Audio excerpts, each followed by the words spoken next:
আমরা মুসলিম, হিন্দু, বৌদ্ধ, খ্রিস্টান, পাহাড়ি, নৃগোষ্ঠী মিলেমিশে একাকার। আমরা সবাই মিলে বাংলাদেশ। আমাদের পারস্পরিক সম্প্রীতি, ভালোবাসা, সৌহার্দ্যপূর্ণ আচরণ, বোঝাপড়া এটা বেশ মজবুত। তবে মাঝে মাঝে আমাদের এই সম্প্রীতির ভেতরে অনেকে ফাটল ধরাতে চায়। আমরা যে সুখে আছি, শান্তিতে আছে, এটা অনেকের ভালো লাগে না। দুর্বৃত্তদের ব্যাপারে আমাদের সাবধান থাকতে হবে, আমরা সংঘবদ্ধ থাকবো। এই যে আমাদের পিসফুল কো এক্সিস্টেন্স, শান্তিপূর্ণ সহাবস্থান। যেদিন হিন্দুদের পূজা অনুষ্ঠান, আমরা ওই দিন তাফসির মাহফিল করি না, ঠিক কিনা বলেন? যেদিন আমাদের তাফসিরুল কোরআনের প্রোগ্রাম, ওই দিন আমাদের হিন্দু ভাইরা ডিস্টার্ব করে না। সুবহানাল্লাহ।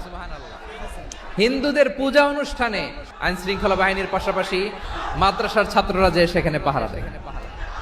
গোটা পৃথিবীতে এই দৃষ্টান্ত আপনি পাবেন। রব্বুল আলামিন বলেন, গোলাম ও আমার ইমানদার বান্দারা, শোনো শোনো, লা তাসুবুল্লাযীনা ইয়াদউনা মিন দুনিল্লাহ ফায়াসুবুল্লাহা আদওয়াম বিগাইরি ইলম। ও আমার বিশ্বাসী বান্দারা, যারা আল্লাহকে ব্যতি রেখে দেব দেবীর পূজা করে, তোমরা খবরদার তাদের গালি দিও না। যদি ওই দেবতাদেরকে গালি দাও, তাহলে ভুলবশত, শত্রুতাবশত তারা তোমাদের রব আল্লাহকে গালি দেবে, ঠিক কিনা? কোনো ধর্মকে ছোট করা যাবে। অন্য ধর্মকে ছোট করা মানে ইসলামকে ছোট করা।